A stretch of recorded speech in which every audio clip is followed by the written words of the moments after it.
Hello, everybody. Welcome to our event today on the media situation in Serbia. I'm grateful not only to my speakers, but also to all of you joining us on this summer evening to discuss a rather unpleasant topic. On the logistics, we will have our discussion, and you are welcome to ask your questions through the Q&A function also throughout the event, and then I will see if they fit to take them up immediately or if I do that at the end. Once again, welcome. My name is Aleksandra Tomanić. I'm board member of the Southeast Europe Association, and I'm very grateful that I have three guests here that have all three been heavily attacked by high-level officials of Serbia. And if we would be in regime-controlled media, they would be called Serb haters and traitors and a lot more, which all of them already have been called. Thank you, Mr. Prebilič, for joining us. You are a member of European Parliament. Before that, you have been mayor for 14 years. And we will get back to that experience also later in the discussion. Igor Božić is a decade-long journalist in Serbia. There's hardly any independent media he has not worked for. Lately, he has been with N1 since the start of N1, and probably we can say until the end of N1, but we will get later to that as well. Igor is also the laureate of this year's Solidarity Award of the Southeast European Association. And last but not least, Dinko Gruhonjić, who is professor of the Faculty of Philosophy in Novi Sad, who is program director of the Independent Journalists Association of Vojvodina, and journalist, and who has received the Human Rights Award of the city of Weimar in 2024. So thank you very much. We decided today to put a focus on media and the worsening situation, especially the safety and security situation for journalists in Serbia, although the situation is worsening in all aspects. We see that citizens, activists, students, NGO representatives, lawyers are being attacked, their homes are being rallied. We see smear campaigns. So it's a very inclusive attacking campaign which is currently taking place. We don't even know the number of people arrested last year. It was impossible to follow. We had physical attacks of 2 lawyers in the last 3 weeks in Belgrade, bright daylight. We, on Saturday, saw the beating of writer and activist Vladimir. We see increased police violence, and we see violence from civilians, but we know that they're not ordinary civilians. The situation for journalists is traced in numbers, at least more or less. So the Independent Journalists Association of Serbia has come with 371 registered cases against journalists only in 2025. So 371 compared to the previous year of 168, that's almost double. Only last year we had 113 physical attacks on journalists. On one of our previous events here with the Southeast Europe Association, we had Lazar Dinic, who back then was a student, who now became a journalist. You don't know what currently is worse in Serbia. He has been heavily attacked while he was reporting on the local elections in Bor. He ended up in hospital. He needed to be operated. And of course, there is no legal follow-up on that. 6 journalists had to leave Serbia and are outside of Serbia currently because of safety and security reasons. When we look at international indicators, Reporters Without Borders Serbia is constantly dropping and is now ranks this year 104th out of 180 countries. And even the European Commission states in its own country reports last year that there is backsliding.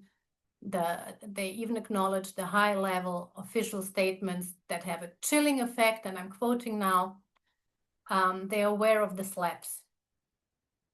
And this brings me to you, Dinko, because what I would like us to understand today here is what does it mean on a daily level? How much courage you have to have for just doing your job?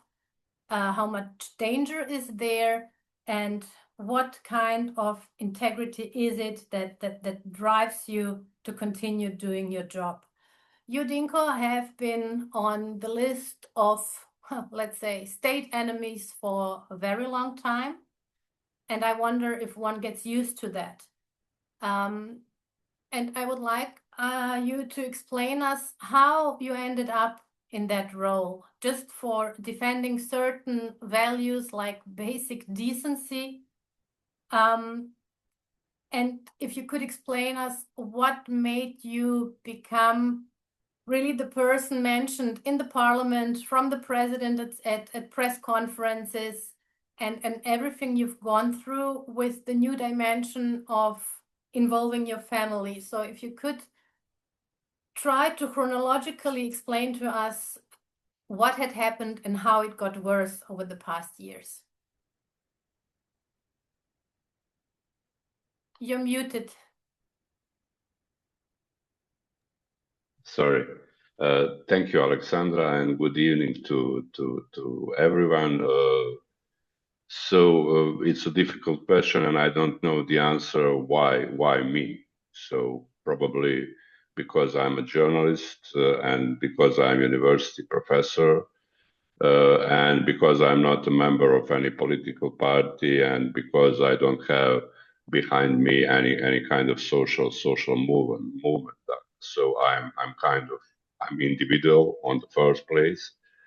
And if they are targeting me, they are not targeting just me, but also independent journalists, also university professors, and also our students. So they choose me. Probably that's the question for them and for their propaganda machine. And those guys who are authors of that kind of propaganda. So everything began with deep fake video when they present me as a kind of that I adore some war criminals from the Second World War, which is especially cynical because I'm on the first place anti-fascist and all my life and all my journalistic and academic career is dedicated to topics like dealing with the past, culture of remembrance, etc.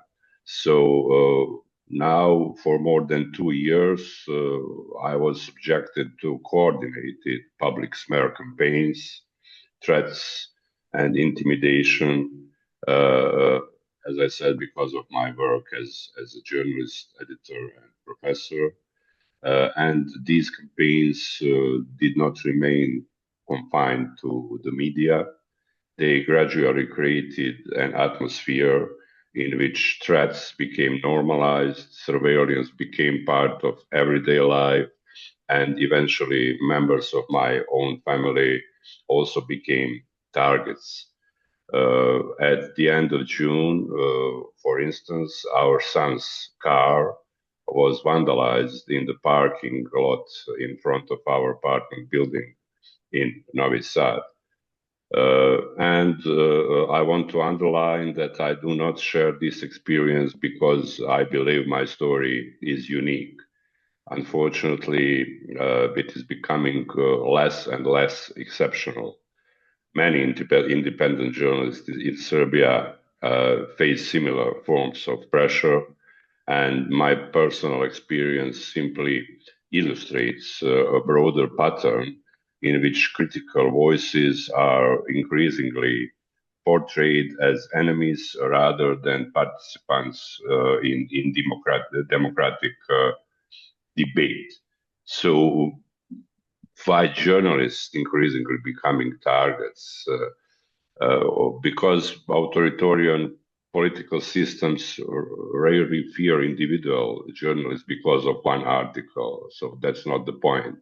What they fear is the existence of independent institutions capable of verifying facts and challenging official narratives. So journalists become targets when they investigate corruption, question those in power, when they write articles about dealing with the past, when they refuse to repeat political propaganda.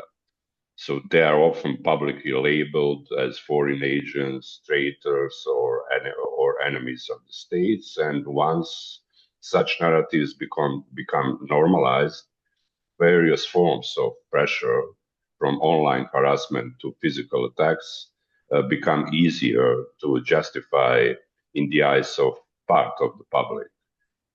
So this is why, from my point of view, attacks on journalists are never only about journalists themselves. They represent attacks on society ability to distinguish facts from propaganda and on citizens' right to make informed democratic choices. So, and also on your questions, if I understood you well, is there still hope for independent media, and why do we do this very dangerous job? I think there is hope because despite enormous political and economic pressure, independent journalists can continue reporting.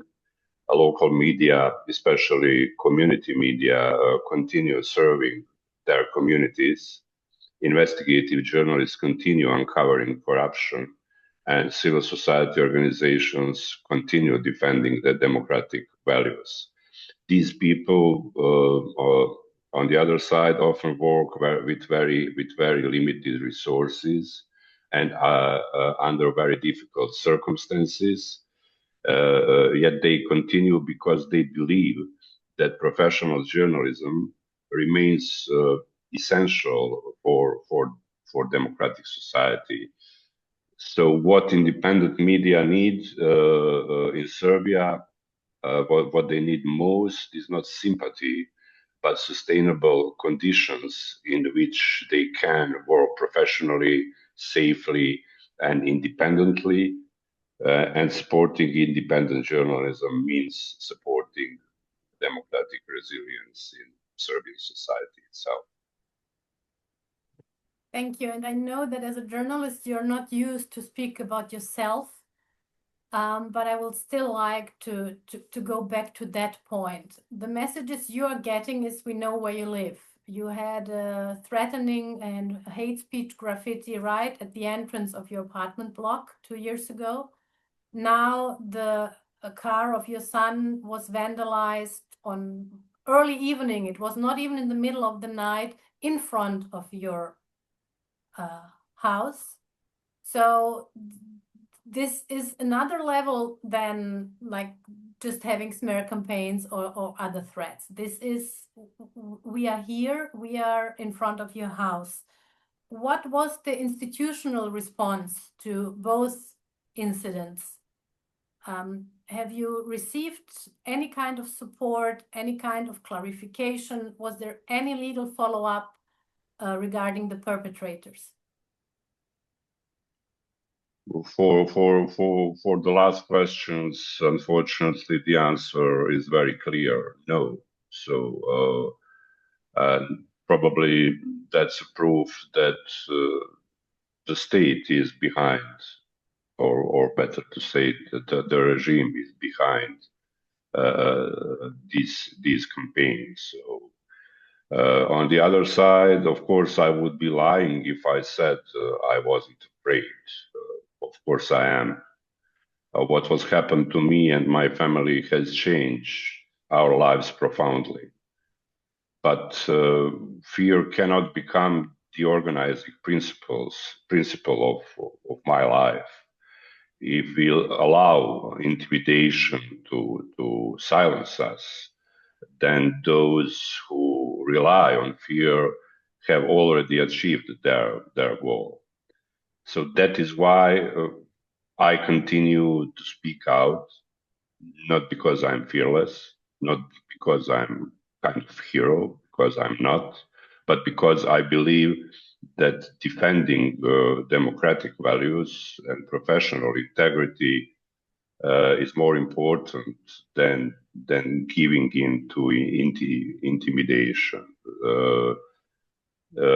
On the other side,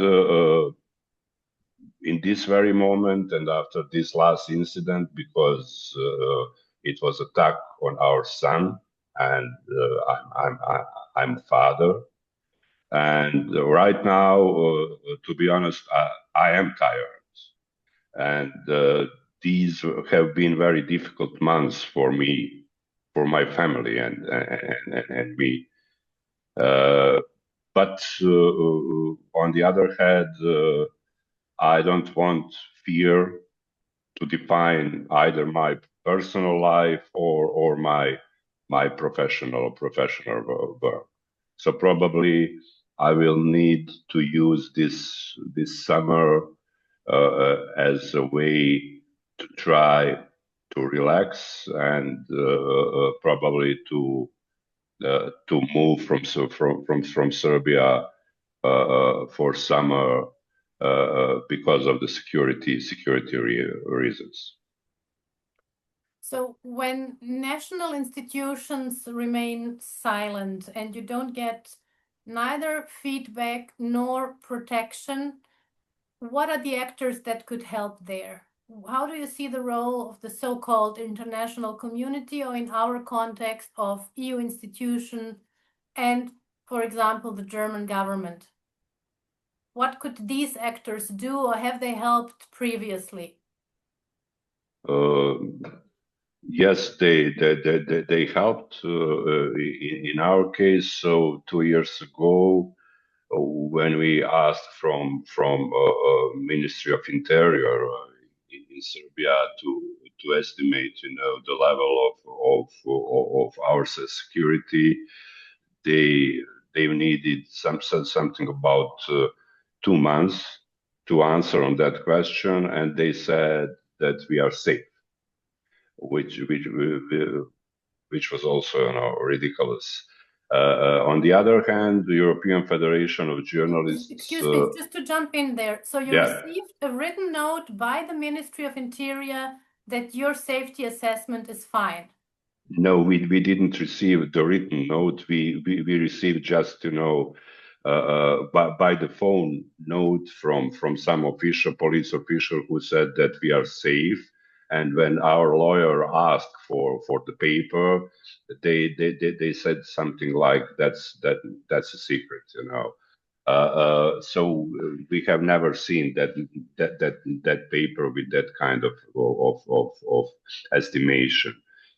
But as I said, the European Federation of Journalists support not only me, but also the colleague of mine, Ana Lalic, the president of Independent Journalists Association of Vojvodina, and they pay for private security for both of us, not to have, just like G-mans or something like that, but some very low level of security and panic tester, which I had in my pocket for 4 months, and that was kind of behavior, and that is my behavior in Novi Sad, to look back over my shoulder, to look who is coming in front of me, because unfortunately I'm a very famous person right now in very wrong way. because there is no single day without my face on their screens, and you never know who is coming, on the street. Luckily, till now, we didn't have physical attacks on the street, but we had insults on the street. But from my point of view, this incident with our son's car was a kind of crossing of red line, and this is not any kind of game anymore. And unfortunately, I wouldn't be surprised if the next step is that somebody from journalistic or professors or student side will be killed in Serbia, because those guys are very experienced about that, because those guys are guys from 90s, and they're on the power again. So I don't think I'm paranoid when I speak like this. I think this is very objective perspective right now in Serbia. For sure it is, especially if you never get a written security assessment, just something told verbally, which has the value of nothing. Yeah. Thank you for now. I would like to continue with you, Igor. You probably resonate to a number of things Dinko has mentioned. You are also a very infamously famous figure from the media sphere in Serbia. You have been, working for N1 since its beginning, more than a decade. We saw that you have been removed from your position, and we see that it's a bit of like preparing for what's coming next. Although your successor is a decent journalist, we see that N1 and another independent TV station, Nova S, the Weekly Radar, and the Daily Danas are all in one package to be sold. We often hear, especially in international contexts, that this is an economic decision and we shouldn't comment because it's free market economy, which we don't have in Serbia, but that would be another topic. When we look who is going to be the new owner of all these media, and this is an investment fund from Portugal called Alpac Capital, owned by Pedro Vargas David, whose father was a right-wing MEP, and their father and son are close friends to Viktor Orban. So a lot of people know about the media situation in Hungary over the past years. And in this context, what can we expect, especially if we have in mind that the lighthouse of free media from the 90s, B92, has ended how it has ended, now becoming a propaganda medium, nothing more. And how can it be that the president, who has been on TV more than 400 times last year, and who has held front page appearances almost 1,200 only in 2025, that a small cable TV, because N1 was visible only at one cable operator because everything else was also been disabled. How do you see this clearance of the media sphere, and what do you think is to be expected? Well, first of all, thank you for your questions. I'm seeing a wider picture why President Vučić is doing this, because he's completely obsessed with media. As you mentioned, he's almost every day on TV, sometimes even twice, even 3 times in a live broadcast on all national frequencies. hours live coverage of whatever he is doing. But on the contrary, you have N1 and the Nova, and N1 is a news channel. So he's pretty much obsessed with the news channel, since they are broadcasting every hour what's going on, and very often in a live stream, especially from the protests. I think that Vučić was really much provoked what happened last year, so in 2025, on the streets of Serbia, and how N1 was covering that, since N1 was in the breaking program almost every time when something is going on the street, so people can see what really is going on the street. There is no any kind of censorship of this kind of broadcasting, and people and audience really feel that this is a truth. And I think that President Vučić is allergic to truth that is not his own truth. And that's why he is so obsessed with what N1 was doing. So he almost every day, every time when our journalist ask him a question, he explode, he attack journalist verbally. And what I can say that he created, not only with N1, but with all other critic journalists in Serbia, he created one atmosphere that they're a kind of a political opponents to him. So that's why what Dinko mentioned that is happening to him, he and his tabloids and pro-government media actually describing a journalist as a political opponent to president. And all about that is just putting that in the picture of a very unique picture, how should the public look like from his point of view, and this is that his truth is the only truth. And that's why he's so allergic on uncontrolled media, and this is why what is happening right now with all this, let's say, from the economic way of reasons taking over the control over all media. So this is not happening for the first time in Serbia. This is not happening for me for the first time.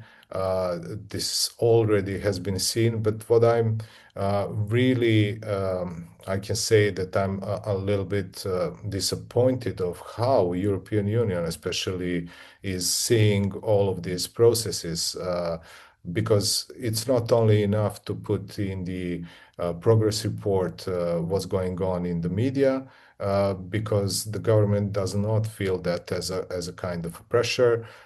We seen deterioration of the picture in the media in last 6 or 7 years a lot, and nothing is changing. On the contrary, it's going on in opposite direction. So we, by the Reporters Without Borders, Serbia fell, I think, on a 104th place on the world among 180 countries, which is a huge fall for the media freedom in Serbia. So this is all about what's going on right now on the scene. The idea is how to take over the control. They don't need to change those media in a propaganda media, but they want to control the narrative, and this is what is happening right now. Thank you. We also have another thing where the EU is watching, and I had to smile when you said progress report. This is a generational bug, because we grew up with having these reports called progress reports. A few years ago, the Commission silently renamed them into country reports, so saying that there is no progress to be reported on. So the other thing where the EU is closely following, watching, but also becoming a bargaining partner is the independent regulatory body, which had seen quite some turbulences over the past, well, even years. So if you could bring us to the updated picture now, and also how you would see and comment everything that has happened over the past months with that body.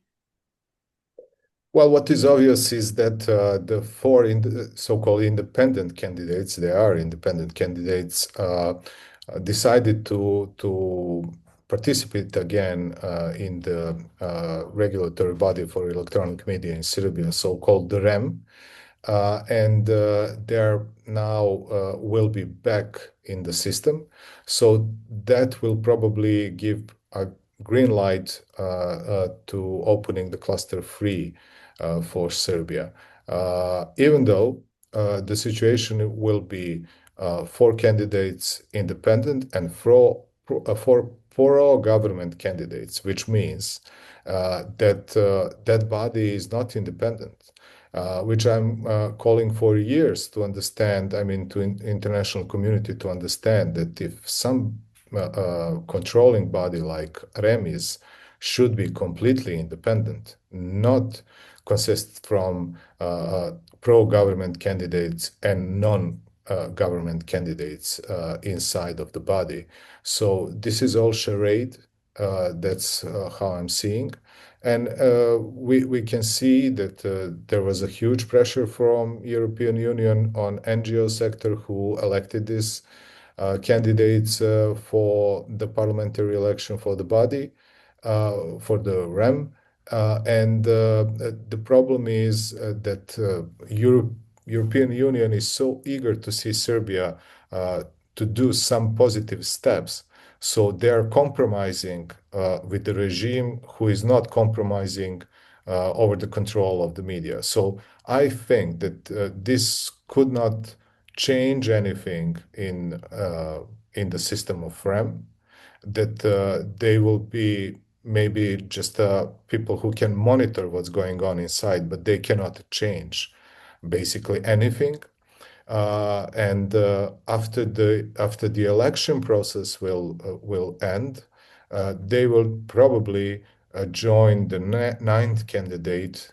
So the ninth one is missing, and that will be a so-called pro-government candidate. And then the progress about this body will probably be on the beginning. So and probably those independent candidates and the members of REM will step out, and this is not the idea. This should not be the idea of European Union in this case. So I really don't see why European Union is doing a compromise in this case, and I think that will not change anything, profoundly change anything, you know. And compared to, because the last 1.5 years and the protests are often compared to the protests in the 90s. And when you compare the media landscape and especially the reactions or the support from the internationals today and in the 90s, how would you see these two situations, and what could improve today? Well, first of all, in the 90s, especially during the protest, the student protest in 96 and 97, international media were much more present in Serbia. They were covering what's going on the streets of Serbia. They were sending almost every day pictures, videos from the streets of Belgrade and other cities. And you know, the international community and international, I mean, the government can see what's going on, and they can then realize that they need to be much more proactive than they are now. Maybe the MPs from, not all of them, but some of them from European Parliament and from MPs from the countries that are member states are not very well informed what's going on especially on the media scene and also on the streets of Belgrade when there are huge protests against the regime. But the point is that Serbia is not in the focus of international community right now, and that's why the repression against the people who are protesting on the streets is bigger. And that's why all of these cases that you mentioned in conversation with Dinko are happening, because there are maybe a bigger worries for international community right now in this moment than in Serbia, but the situation will become worse and could become worse if international community will stay reluctant on reacting on what's going on in this country. Thank you. And this brings me to you, Mr. Prebilič. I know you're not a representative of the European Commission, neither will I roast you on that. I'm aware that that you are following closely the situation, not only in Serbia, but also in the Balkans. You have written 2 open letters to the European Commission only this year. One in April regarding the situation on the universities, and the second one in June regarding this, what we are talking today, security of journalists and activists and students and citizens. Has there been any follow-up or any reaction to these open letters?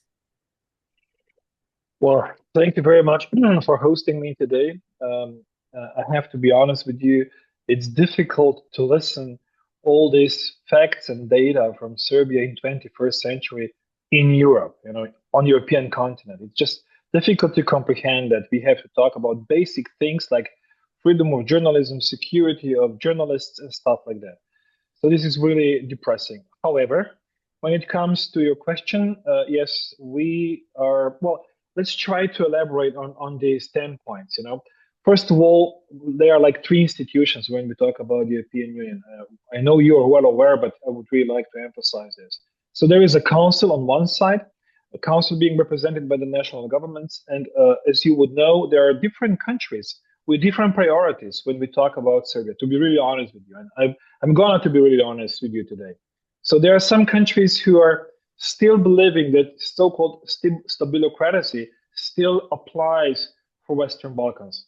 And it's, for me, a total misperception of reality. I always try to emphasize that Mr. Vučić today is not a guarantee of stability, but is a guarantee for chaos in the Western Balkans. But unfortunately, I do not have all the audience of the national government sitting in the council.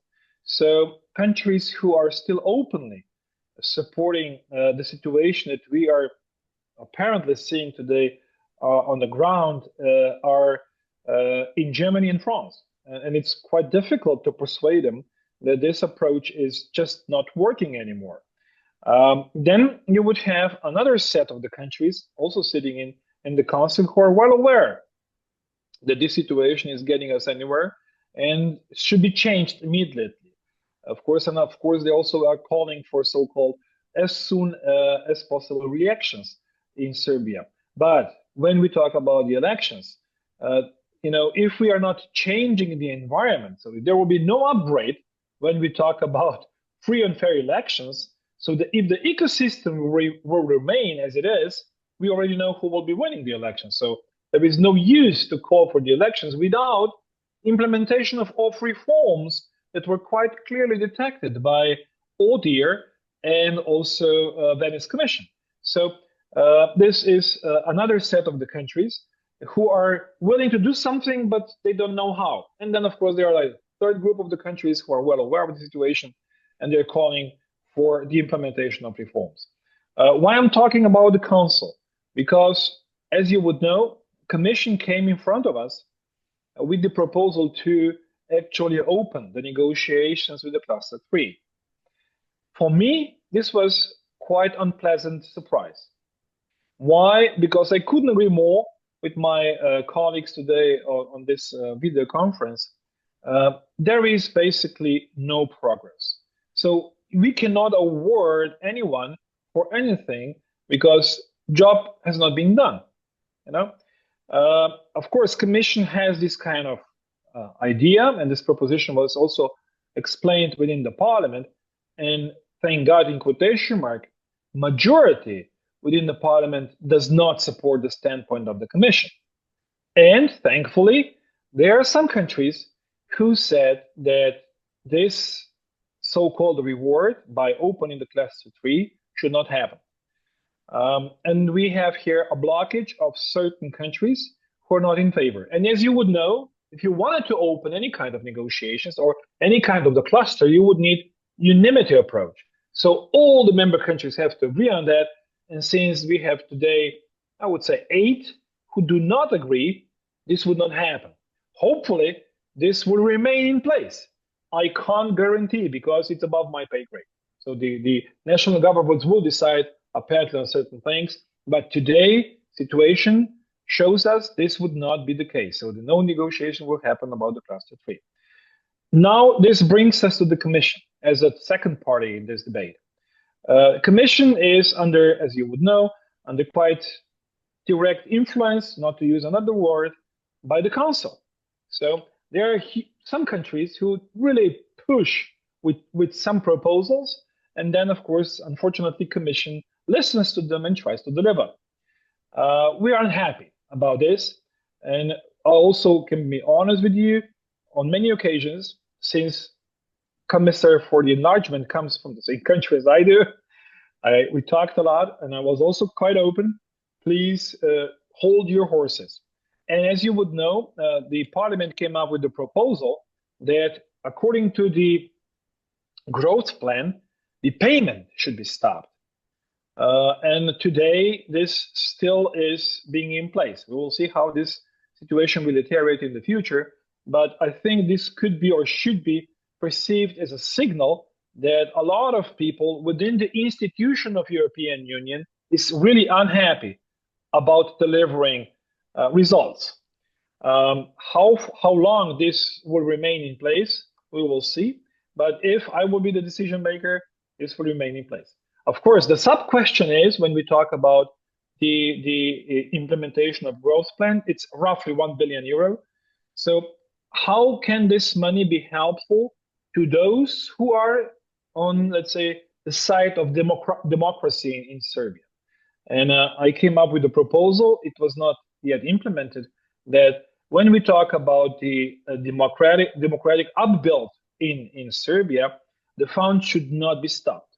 So one thing is stopping the resources for the government, and one thing is keep flowing the resources for the civil society, for all these NGOs who are fighting for, as I said, democracy in Serbia, or if you wanted to name it, this is so-called fundamental principles that should be respected for each and every country who is in the process of enlargement. And this brings us to the third player. This is the Parliament. And I have to be honest with you, when I came into the Parliament, this was 24, and it was after the fall of canopy in Novi Sad. The atmosphere changed a lot, because you could see before and after. Before this event occurred, there was like a clear division between progressive forces sitting in European Parliament and more right-wing side of the Parliament. Right-wingers were really openly supporting the authorities in Serbia, and of course the progressive side was doubting in the institutions in Serbia. But after the fall, things gradually are changing for better, I would say. So although we have 8 political groups in the Parliament, today we can say that, I would say, 70% of all MEPs in European Parliament is aware that backsliding is happening, that this government does not deliver, and something should be done with the situation in Serbia. Of course, you would say this is not enough. I can agree on that.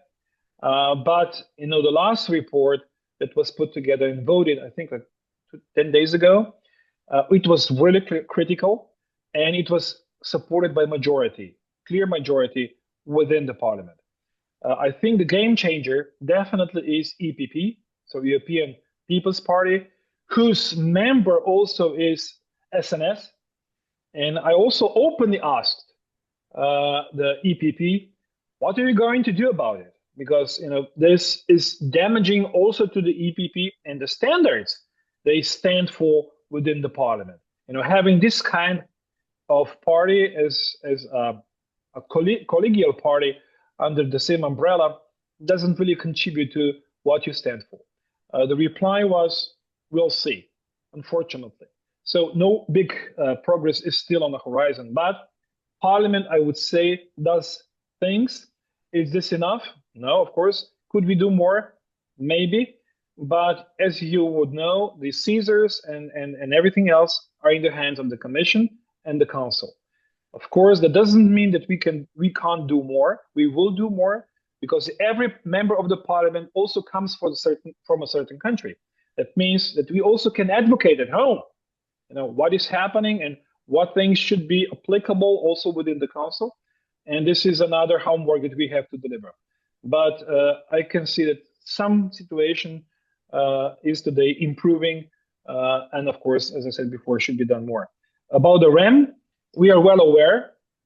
This is no actual development. Is basically a way how to not deliver and deliver at the same time.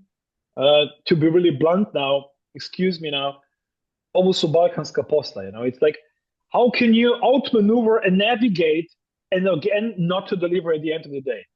But hopefully, we are seeing that, and I'm really open talking to everyone. This is no delivering, and again, calling for the elections, not implementing the reforms that we could really call these elections free and fair. It's just useless. And final statement from my side, even if there will be elections, something was agreed upon, and this is that the European Union, especially European Parliament, will be definitely part of the so-called European observation mission. So we would like to be on the ground because what happened on the last occasion, on the last local elections, partially local elections, not the whole country was under the elections, was something that was reminding us that the ecosystem for free and fair elections does not exist. So it's not enough just to reform and implementation of the reform, but also execution on the ground.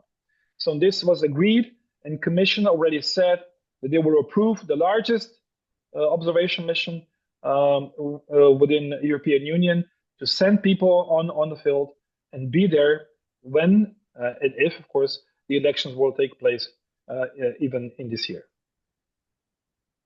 That is good news, and also that you say that it will be the largest mission, because we had some small missions also previously, and that's not enough if it's not fully fledged. Exactly. Having in mind that the whole block of independent media is about to be lost until the elections, free and fair gets another dimension. But nevertheless, the Commission is saying that certain elements have been and that goodwill is there. So it's really hard to not feel gaslit while you try to promote EU and EU membership in this country, especially after the last 1.5 years. And somehow it seems that you and some of your colleagues from the parliament are becoming the guardians of the treaty instead of the Commission, because somehow the Commission has forgotten all the values it should guard regarding the treaties. I have one follow-up question. You have been mayor for 14 years and you have also dealt with security issues.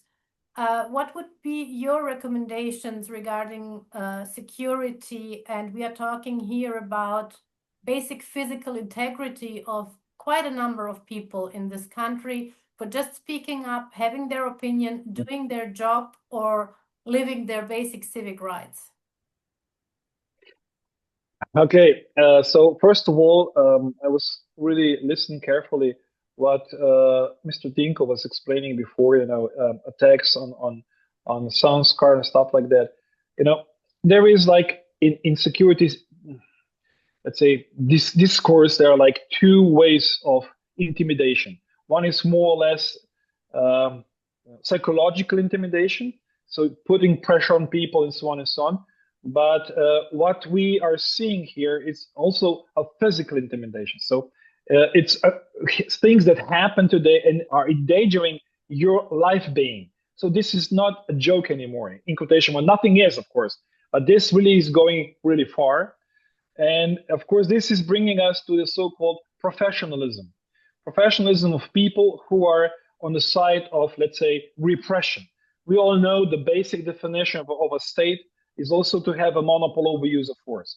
If you cannot deliver this one, then of course the state is under the question, and we can talk about the phenomenon of so-called collapse state or failure state. However, when a state has this kind of monopoly over use of force, this is only possible if you have three preconditions. One is rule of law. That means that whenever you apply any kind of force, should be ring-fenced by the legal framework. So whenever you use a force, there should be a legal provision for whatever you do. And we are failing in this when we talk about Serbia. So if you are using force without this, so this is collapse of everything, basically. The second thing is, then whenever you use force, you should use it professionally. This means that you are not exceeding force or application of force on people when not necessary. Of course, one is legal background, the other one is a professionalism background. So you would send police force out, and of course, if police forces will be highly professional, they would not apply too much force if not necessary, or they will restrain themselves for doing so. And I think this is another topic that is or should be debated when we talk Serbia. So commanding officers, people who are on the ground, apparently they are not really professional, because again, police should be using monopole, but not for the party. This case is SNS, but to impose rule of law. And so we are having problems with two characteristics now. One is legal framework, the other one is a professionalism. And the last one is, of course, politicization of force. And this is the third thing that happened also in Serbia. Unfortunately, professionalism also applies to the fact that the police force should be unbiased, regardless who is president, regardless who is prime minister, and so on. You should act accordingly, and this is not being the case in Serbia. So, of course, I couldn't agree more with what was said before, that people who are running police could be tracked down in the history of Serbia into times where, certain changes happened. I also closely watched the movie Sablja, and Bia, how they reacted in this particular manners. But I think those guys are back, and this is really, really, really bad for this situation. So how this could be changed? A country to open the next cluster. Sorry? Definitely a country to open the cluster. There will be no opening of clusters, hopefully again. But again, I will just emphasize this could be repaired, in quotation mark, only by the change of the leadership, unfortunately, because what we see today is growing together in one huge system that is not resting on checks and balances, but is just unlimited use of force that is basically being applied.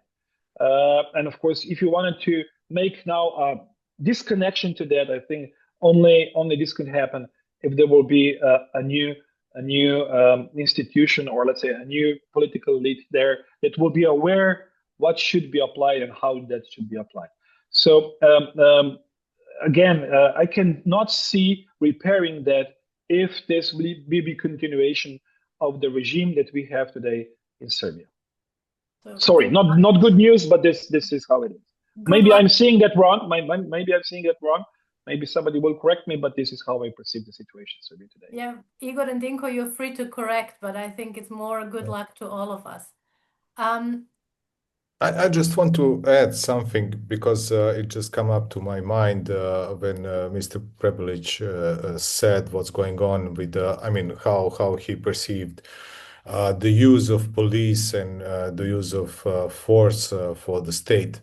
So I just have in mind that, and we forgot to tell that journalists in Serbia are under surveillance. I mean, Dinko mentioned it, but in my concrete case, I had a Pegasus software on my phone 2 years ago.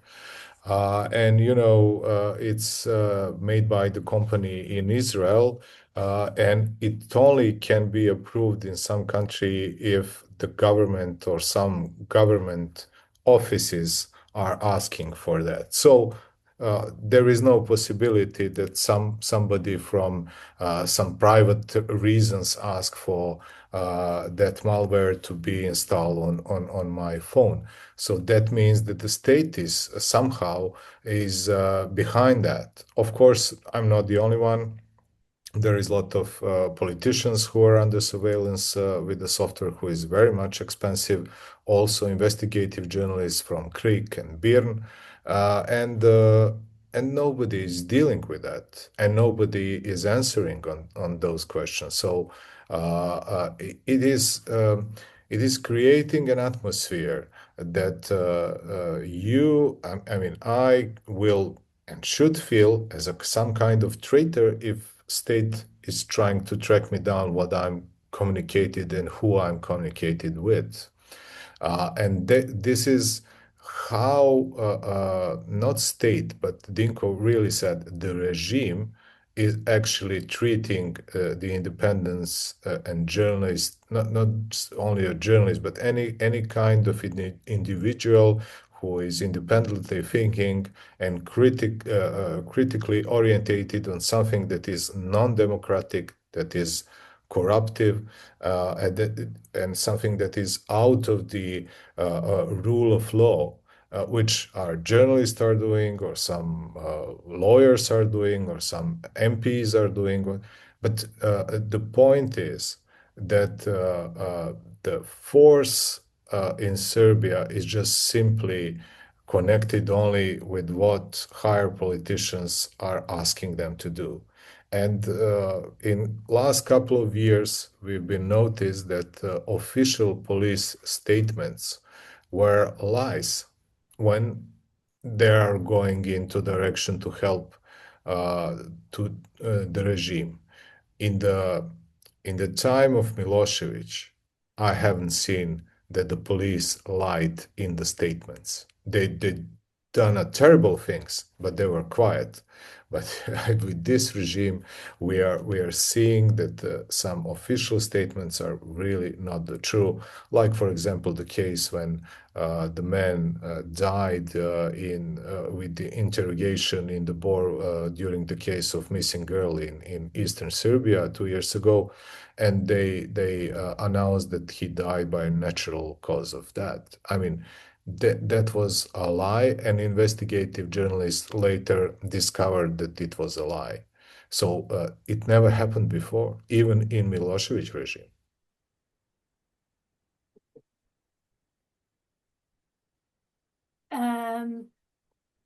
I would like to take a quick look on the situation at universities, and concretely, Dinko, at your faculty in Novi Sad, because the repression is increasing, and it's increasing towards everybody and towards all remaining free institutions and organizations in this country. They're working with fear to try to silence whoever has a free mind and dares to speak up. So two of your colleagues, Dinko, Jelena Kleut and Vladimir Mihic. Vladimir Mihic just yesterday lost the case and his job. You might be the next one in line, especially from your faculty. So could you bring us into what's happening there and what's the operation behind that?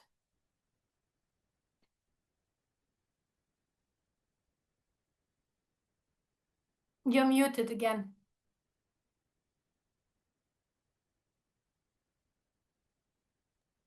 Here I am. Sorry. So unfortunately, you're right. Universities right now in Serbia are facing growing political pressure because probably the regime recognized us as a kind of nucleus of citizen and students' rebellion.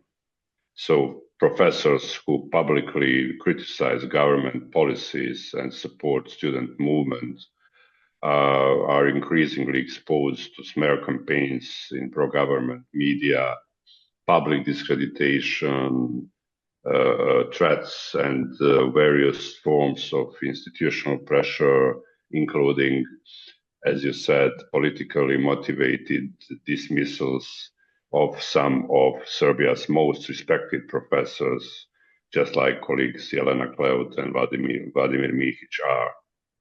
So the objective is not only to intimidate individual academics, but also to discourage universities from acting as autonomous public institutions. For instance, in the end of August and the beginning of September of last year, our dean of our faculty, or better to say, so-called dean, called police to the building, and that was the first time in the history of Novi Sad University that we had police presence during 2 weeks in the building of Faculty of Philosophy, one of the founders of Novi Sad University. The same dean also called the police in January of this year, and it wasn't just calling the police, but it was, beating the students, beating the professors, beating the citizens, and also throwing out the very dangerous gas to protesters.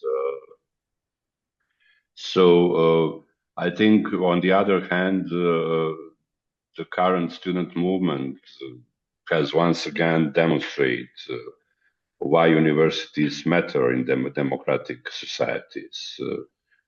Students have reminded us that universities are not merely educational institutions, but they are also places where democratic values, critical thinking, and civic responsibility are cultivated. And in this sentence lay the reason because universities are very much targeted by the side of the regime, who is not interested, in critical thinking and highly educated people. So on the other side, academic freedom and media freedom are also closely connected. And without free universities, societies simply lose one of the most important sources of independent knowledge and public criticism. And without independent media, citizens lose access to reliable information about what is happening within those universities and in society more broadly. So ultimately, both universities and independent media serve the same democratic purpose. They create spaces where facts matter more than political power, and where critical thinking remains possible even in increasingly difficult circumstances. And that's why we are targeted by the side of this authoritarian hybrid regime in Serbia. And as if the picture isn't dark enough when we only look at Serbia, I would like us to add a bit of a regional dimension, because on Saturday, which was not only a random Saturday, it was also the 31st anniversary of the Srebrenica genocide, a minister of the Serbian government said publicly in a TV show of state-run media that she, back in 1998, would have ethnically cleansed Kosovo. the reaction from the government was that her party boss and the current Minister of Interior, Ivica Dačić, who was a spokesperson of Slobodan Milošević, backed her and was angry that she was attacked for this comment. So we have creating tensions with Kosovo again. I would like to hear your comment. Is this a sign that we will have elections soon?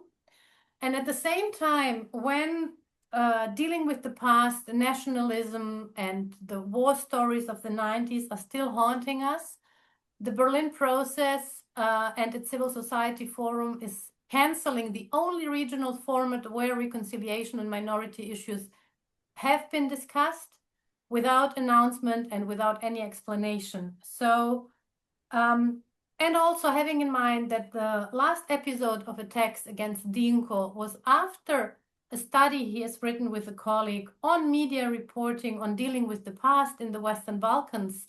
So it's very interconnected. And we haven't seen, from the Commission, we have seen there is no space for this kind of language in Europe, and that was it. So very, very basic statements.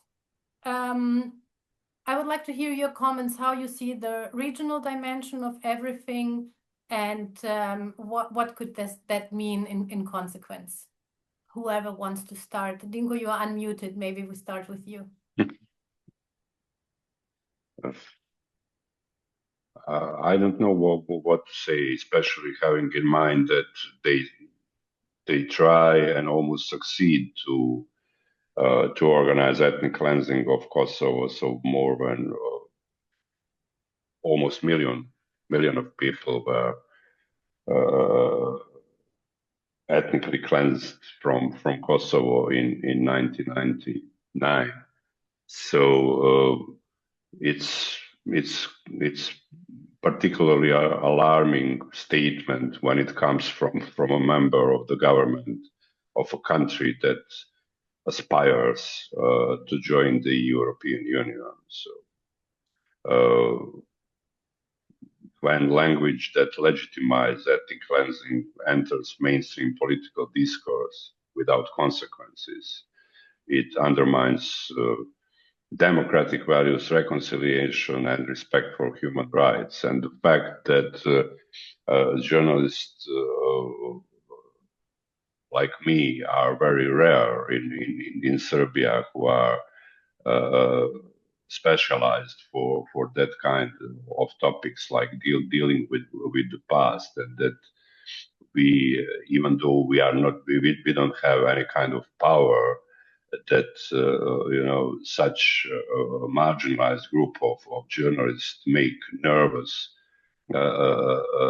this regime. Probably there is a point behind that, because they don't want to be reminded, on their roles during 90s. So unfortunately, because we failed with democratic reforms from 2000 to 2012, now we have kind of replay of 90s with almost same persons. So politicians like Aleksandar Vučić, Ivica Dačić, Vojislav Šešelj, Aleksandar Vulin, and the others. Those are people from 90s personally, and it is logical for me that they are targeting journalists, and not only journalists, but people who remind them for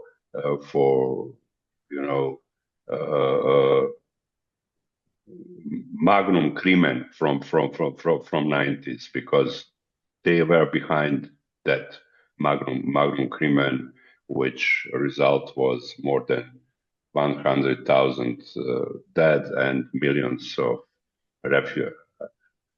refugees. So this is kind of continuum, and with this government, Serbia simply doesn't have any kind of hope for the future. And in this scenario, in that kind of black scenario, we are approaching, kind of Belarus in the middle of the Balkans. So, and that's for sure. Thank you. Igor, we were discussing the N1 Radar Danas Nova S package, but the package is bigger, it's regional. It's N1 Slovenia, Croatia, Bosnia, and Serbia. The package also includes Viesti from Montenegro. And in this regional context where Serbia is again like coming with the warmongering rhetorics, how would you comment? Well, I think that government and regime and Vučić especially is really much interested in Montenegro case. And, the incidents a month ago with a group of people came in the special plane in Tivat during this EU and Western Balkan conference in Tivat actually shows what's going on in that kind of pressure that Serbian regime is doing on the Montenegrin government and the audience over there. And that's why Serbian regime is interested in Montenegrin media like Viesti are. And I'm really afraid that this wish could be done for the regime to control over that foreign investment fund, Viesti, not only as a television but very and the most important newspaper in Montenegro, and this is why now this is a test for independent institutions in Montenegro. And the case is still very hot, and probably is going to let's say resolving of this case will show how much the Montenegrin structures and institutions are tough to resist the pressure from Serbia in this case. And of course, again, everything is hidden behind the curtains of so-called economical reasons, and there is no such a thing because this media company in Montenegro can survive without any kind of foreign investors. So this is a test, and I'm really hoping that the independent journalists in Montenegro will survive this potential chaos. This will also be a test for the Commission and the whole EU with Montenegro as a front runner. Mr. Prebilič, you are also member of various committees regarding the Western Balkans and its individual countries, so I would like to hear a comment from you too.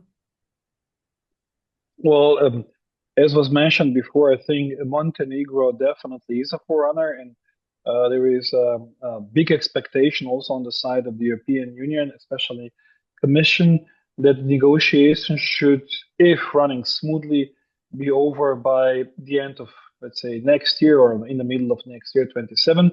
And that would mean that Montenegro could join, literally could join European Union by the end of this term, and this term ends in 2029. This will be a very good news for many Balkan countries, because I can also understand that the expectations of several nations residing in let's say Western Balkan area were high. And of course, this takes a lot of time. If you wanted to bring country into European Union, it's not really easy. Well, I was also part of this when Slovenia was entering European Union. There was a lot of, let's say, adjustments, not to even say the word of expectations of the neighbors that you have to adjust and change. And we changed also Slovenian constitution 3 times in order to get ourselves into European Union. But that's a brutal fact. So if you want to be in the club, you have to honor the rules that the club has for the club to run. So, but if Montenegro, or when Montenegro will be a member of the European Union, this will be a very good sign that it is possible that country can join, because there is a lot of doubt if this is even possible, if this is worthwhile even. But again, using Slovenian example, entering into the Union definitely is accelerating everything, is accelerating the economic development, is also a guardian for democracy to a certain extent. Because, the democracies are not forever. Democracies are always under construction, I would say. And if you do not have a so-called ring fence, so if you don't have a supervision in which way democracy is evolving, there could be also a backsliding within European Union. Hungary is a very good example, but also other countries also had troubles when implementing certain expectations that are, let's say, part of the so-called fundamentals. Poland was also the case, and even Slovakia and Czech Republic. Maybe Slovenia will also have some troubles in the future. We will see. But having said that, membership also helps you in protecting democracy, I think is good for every country to be member of the Union. So Montenegro definitely is quite close. We will see what will be also in Albania. They're doing, I would say, a pretty good job. I was just today talking on the hallway with a person who is reporting on Albania, and he said, well, President Rama is surprised what is happening in Albania. I'm referring now to the strikes. And I said, well, democracy is happening, This is democracy in action.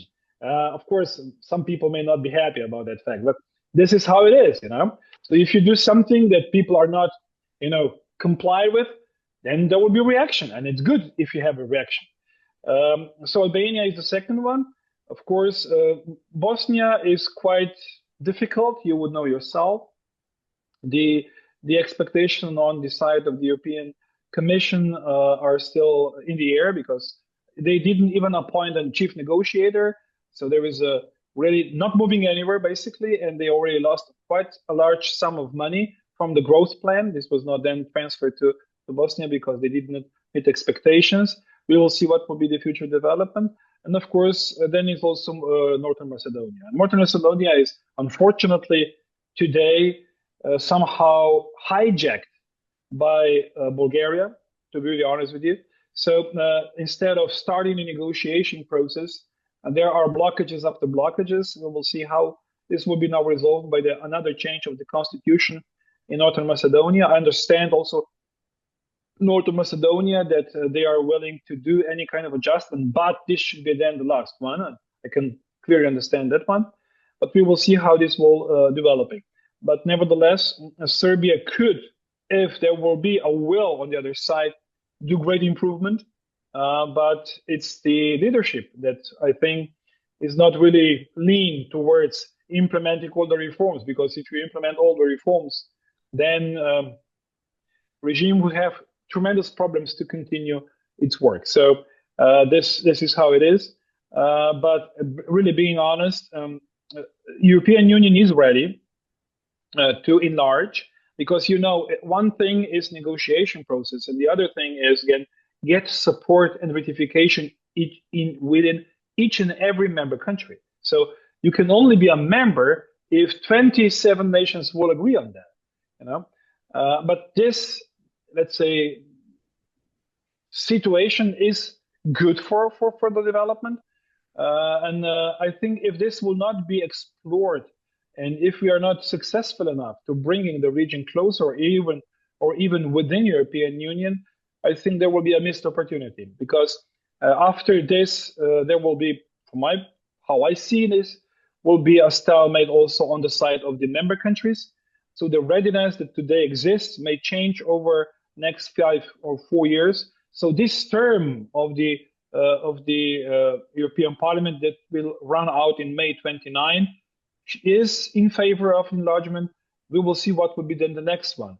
If the growth of so-called far-right parties or numbers of far-right parties will continue, then the structure also within the parliament will be different. And I can be quite honest, the right-wingers are not really supporting. They are somehow supporting, but not truly and totally when it comes to the enlargement. So there is a big opportunity that should not be missed by the countries of Western Balkans. Yeah, we will see. I mean, Croatia just passed a resolution on the election law and their claims towards Bosnia. And in enlargement, you can always rely that a neighbor country will block you. Is it Greece, Bulgaria? Croatia already has a list for Montenegro, and we will see if Montenegro will become a member without its pillar of independent media. I would like to close on a positive note, but I think that that's impossible. I think today we really have made clear the problems within the setup of the EU, which I think it's important to understand and to not be naive when expecting things from the EU, because there is no such thing as the EU. But we have also made clear how dangerous it is to pretend that you live in a democracy in Serbia. The state is in your phone, in your home. You are feeling surveillance. Somebody's taking picture and making them public with your kids. We heard from Dinko that they make sure they know where you live. We see that institutional follow-up regarding basic safety and security is not there. We see that legal follow-up is also not there. We see that people have to rely on private security, but you cannot be safe if on the other side is the state. And I think that this is very important, that this is like the main takeaway of today. And I'm always so sorry when we discuss Serbia and explain the realities on the ground, and then people in Brussels, Berlin, Vienna seem tired of what we have to tell, because we are ruining their party and how they would like to pretend reality is. Reality is different. Please continue keeping and having an eye on Serbia, because if we're really going towards elections, the situation will just get worse. On this positive note, on this summer evening, I'm thanking again my 3 guests and also everybody who stayed until the end. Until next time. Thank you. Thank you. Bye-bye. Thank you. Thank Bye-bye. you. Thank you.